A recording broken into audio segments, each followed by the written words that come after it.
Ghost Train!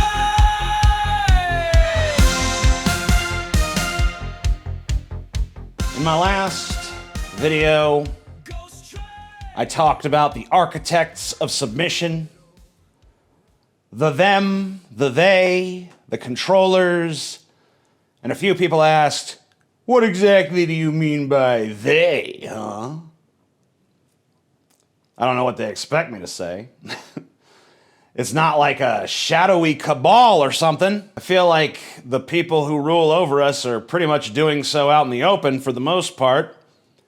But if you need a little help, it's the military elite, the business elite, the government elite, the media elite, the entertainment industry elite.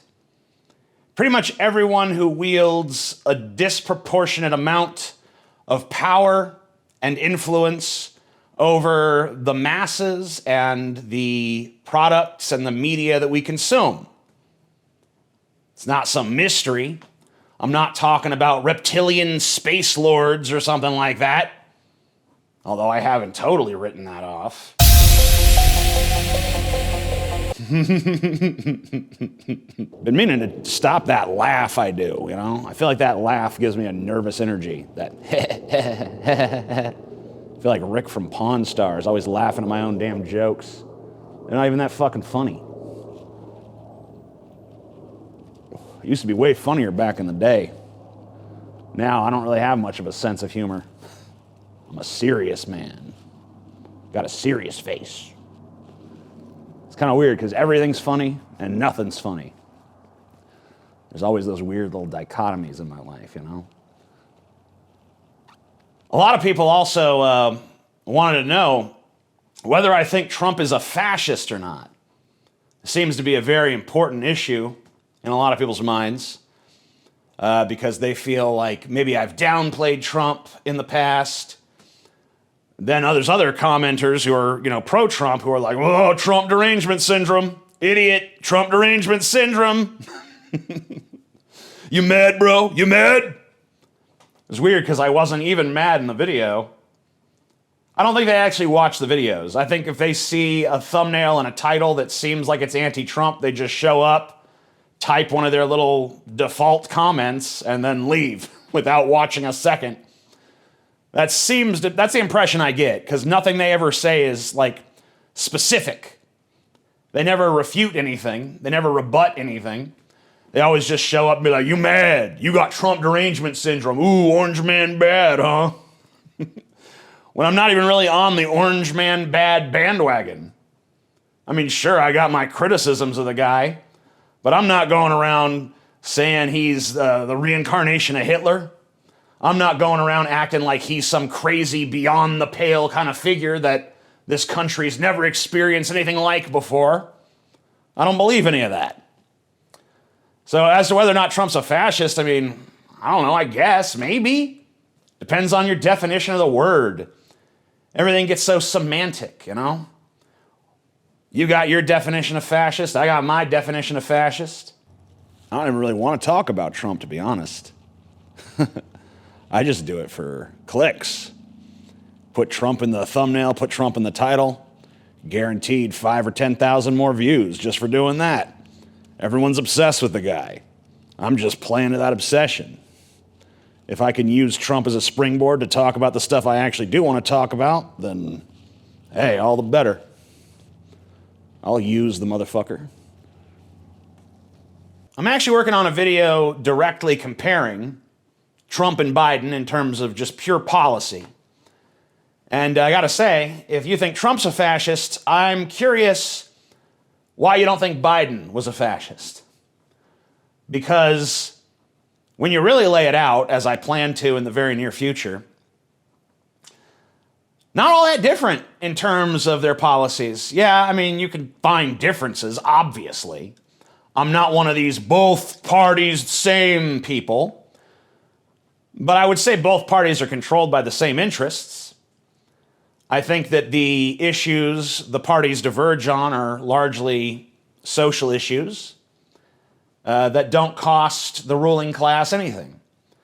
Whether or not trans people have rights, you could still sell Coca-Cola, right?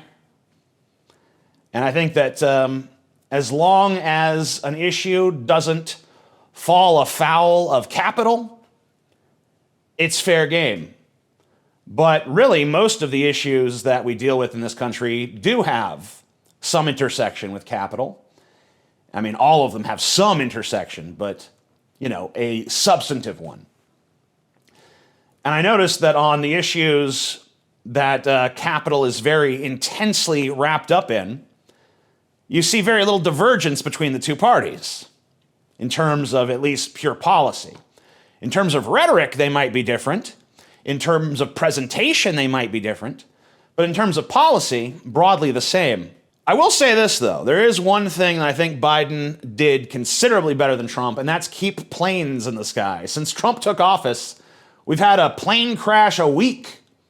Seems like it's almost a daily occurrence, to be honest with you. Every time I pop on Twitter, pop on Drudge Report, pop on whatever news I read, plane crash, plane crash, plane crash. I mean, I think rocks stay in the air better than our planes at this point.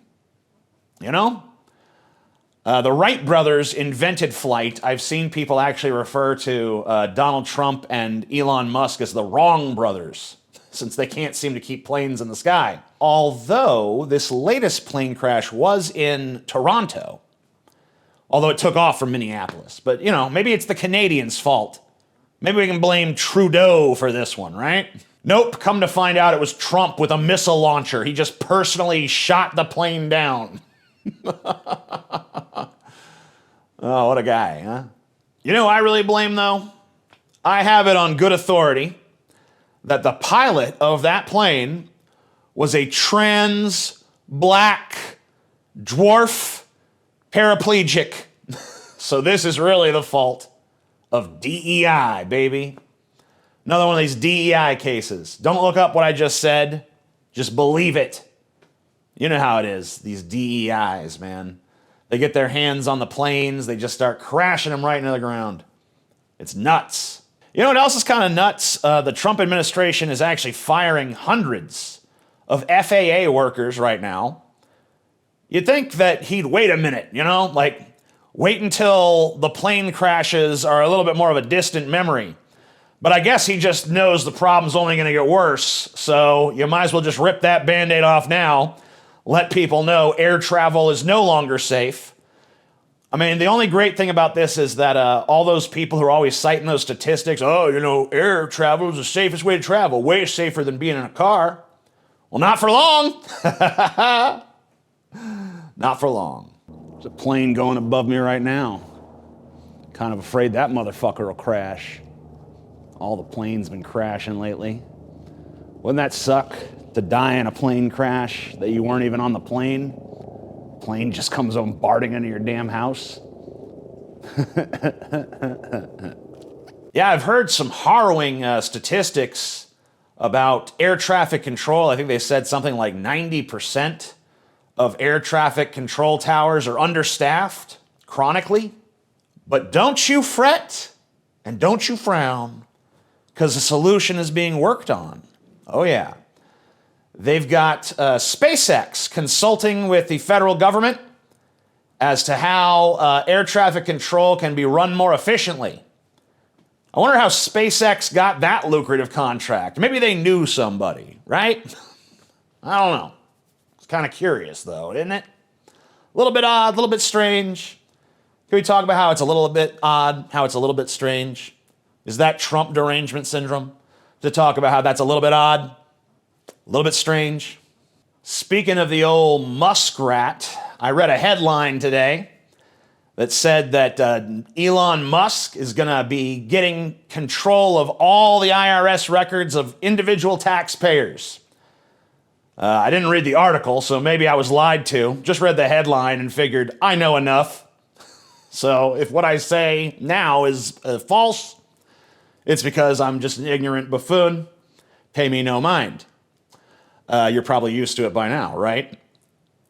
But all you people out there who have been critical of Lord Elon, you might want to watch out because he's got your tax records and an audit might be coming your way. And I just want to say I've always admired Elon Musk. And anything I've ever said in the past to the contrary, I was just joshing. I was just funning around, Elon. You know what I mean? But then again, I have heard that they're actually firing thousands of IRS agents just in time for tax season. So, honestly, don't even bother paying your taxes this year. They're not going to have the manpower to do anything about it. Instead of sending in your income taxes, just send them a letter that says, "Dear IRS, fuck you. I have paid you enough already. I do not like the things you use my tax dollars for. You can go fuck yourself. Audit me if you dare." That's what you got to do. I would say, do I have to put a disclaimer on that? Like, don't actually do that? Disclaimer, don't actually do that. Do it. Don't actually do it. Another thing people were curious about is if I voted. I thought I made it clear that I did, but maybe it wasn't clear enough because I saw quite a few people ask me that. Like, maybe not quite a few, but like, I don't know, 5 or 6 maybe. Asked me in the comments of the last video, "Oh, did you vote? Who'd you vote for?" Yeah, I voted, and I voted for the loser. I voted for Kamala Harris. I did my part to stop Trump. And now I officially don't have to do anything else. I don't have to do any activism. I don't have to do any civic engagement. I don't have to care. I did my part. I voted for the black Indian lady. She lost. Trump won the popular vote even. And so now that's that. My conscience is clear. My hands are clean. I did my part to stop fascism. You're welcome. Did I believe in her? Not really. Did I think she'd make a good president? Not really. Was I really all that desperate to stop Trump from taking power? Not really. The main reason I wanted to vote for Kamala Harris was because I wanted to see the MAGA crowd cry. I wanted to see them all sad and dejected and defeated and, "Oh my God, no! Socialism, no!" But I didn't get it. And, whatever. The liberal meltdown hasn't been nearly as entertaining. Last time when Trump won, they were crying, they were screaming at the sky. This time it was just kind of like, okay, whatever, fuck you. They were just like, it was just ordinary dejection, It was just kind of like, one time I saw a Green Day concert, okay? And Green Day brought some fans up on stage to play with them. And they had one kid that was shredding on guitar. They brought another kid up. He was playing the drums not that well. And at the end, after the kids were done playing the song, Billy Joe Armstrong was like high-fiving the guitar kid, and like, "Oh, you did a great job, guitar kid." And then the drum kid came to get his accolades, and they were just like, "Get the fuck off the stage, you little bitch. You sucked."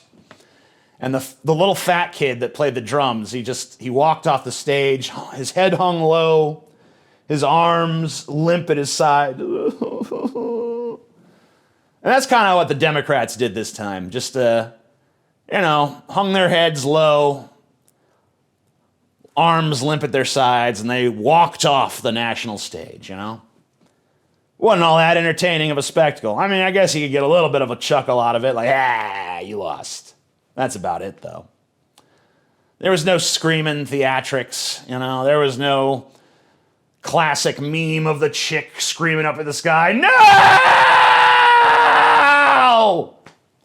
We didn't really get that this time. But we would have got that if MAGA had lost. You'd have seen that same meme, but with a big fat guy with a beard. Not all that dissimilar looking from me, at least in terms of, general kemptness and weight. Probably not so much in fashion sense, but whatever. You'd have got that. And that would have been fun, but we didn't get it, so there's no point in crying about it. Saw something kind of interesting on Twitter. There's a guy on Twitter named Ian Miles CHEONG, and he said that this cheerleader is everything that the hideous left hates. Where do these guys get this shit? Who hates that cheerleader? Who's looking at that cheerleader like, whoa? If anything, it's the right that hates that cheerleader. You know, they're the ones who are always like, oh, things have become too sexual. Things have become too sexual. And then everything gets more puritanical and there's like, give us back our boobies. Give us back our boobies. And then you give them back their boobies like, oh, too sexual. We hate these thoughts. I don't know what the hell are you supposed to do to please these people. Anyway, the punchline is that Ian Miles CHEONG looks like this. He's basically the fuggliest human being on the face of the planet. I mean, I don't mean to insult the guy or nothing. Seems like a reasonable fella to me, but, you know, ugly is ugly. And that's one ugly son of a bitch. He makes me look like Brad Pitt in the 90s.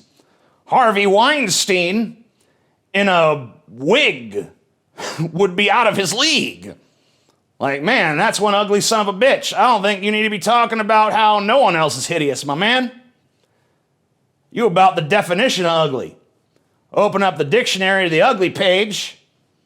There's not a picture of you because they didn't want to fucking make people puke, but if there was a picture, it would be you. So I think you need to calm the fuck down. I hate people who make everything about politics, man. I hate that Ian Miles CHEONG looked at that cheerleader doing her little routine, and his first thought, as a supposedly heterosexual male, was not motorboating those titties or bottoming out in that pussy. The first thing he's thinking about is goddamn Democrats and shit. Oh my God, the left hates this. It's like, well, if that's the first thing you're thinking about, I think you hate it too, bro. Reminds me of this time, not too long ago, I saw a video on Twitter.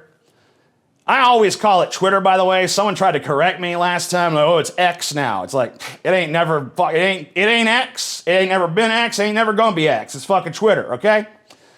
But I saw this video on Twitter of this guy. He was walking his dog, and there was a chick walking her dog, and the guy's dog was not on a leash, and his dog runs off and starts attacking this chick's dog, and she kicks the dog away, and this dude gets mad that his dog, who's not on a leash and who's not under control, got kicked, so he pushed this lady down, and I'm like, what a jerk. I went and looked at the comments. First comment was, that guy's a Democrat for sure. It's like, what are you talking about, man? How the fuck do you think you know this dude's political affiliation just because you saw him in a video and you don't like him? So there's like, no way that guy votes the same as me. No way that guy shares my politics. That's one of them Democrats, if I ever seen one. Speaking of Democrats, people have gotten mad at me for conflating Democrats and the left a few times. Because, you know, everyone wants to be like the super, I'm the purist leftist. I'm the leftist, you know?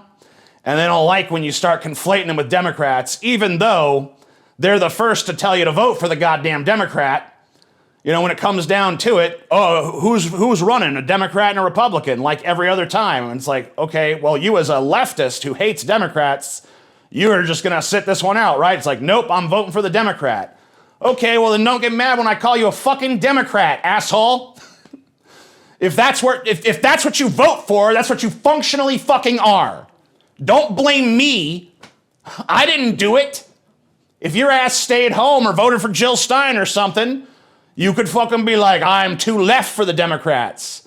But if every time an election comes along, you fucking slavishly just vote for the Democrat, don't tell me you ain't no fucking Democrat, bitch. You're a Democrat. Gotta quit smoking these fucking things.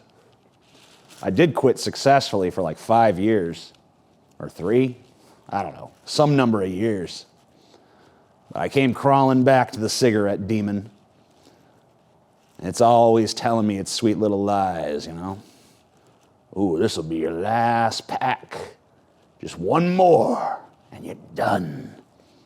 Then that pack is gone, and it's like, okay, I fulfilled the obligation, cigarette demon. What now? What do you mean, what now? Now you go buy another fucking pack. I don't want to. You said that was going to be my last one. All right. This one will be your last one. Oh, okay. I gotcha. I wrote a whole song about my love of cigarettes. Play it a little for you. I love to smoke, I like it a lot.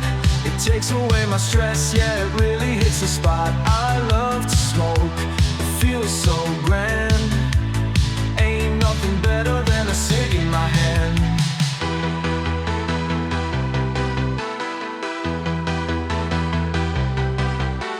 Cigarette, oh cigarette, I need you on my... Originally, it was going to be a song against cigarettes. But then I decided, what kind of lame shit is that? I've never heard a song that's pro-cigarette before. So I figured I'd make a pro-cigarette song. Even though, really, I am hopelessly addicted. I don't know if it's the nicotine or if it's the oral thing. Got ADHD and bisexuality. That's a double oral fixation right there. When I was a kid, I used to chew pen caps and pens themselves. I used to chew my shirt collar. Anything I could put in my mouth, I would. I swallowed more than my share of coins. Sometimes I wonder if they're still in there. I'd have found out about that by now, right? If they were still in there. Some kind of x-ray would have seen that at some point. I don't know. Maybe not. Wonder how much currency is in my body right now. Probably none, but maybe some. I don't know. It's a mystery. One of the great mysteries of the cosmos, I suppose. Anyway, I guess that's pretty much all for now. So hope you guys enjoyed whatever this was. Until next time, I love you all. Mwah! If you've wandered this far into the abyss, why not seal the pact? Subscribe and let the bell toll your arrival. Below a link, a portal to a realm of delirious wonders and exquisite absurdity. Speak your mind in the comments, whether it drips with insight or mere echoes of the void. The algorithm is a hungry god, and all offerings are accepted. Until we meet again in the shifting shadows.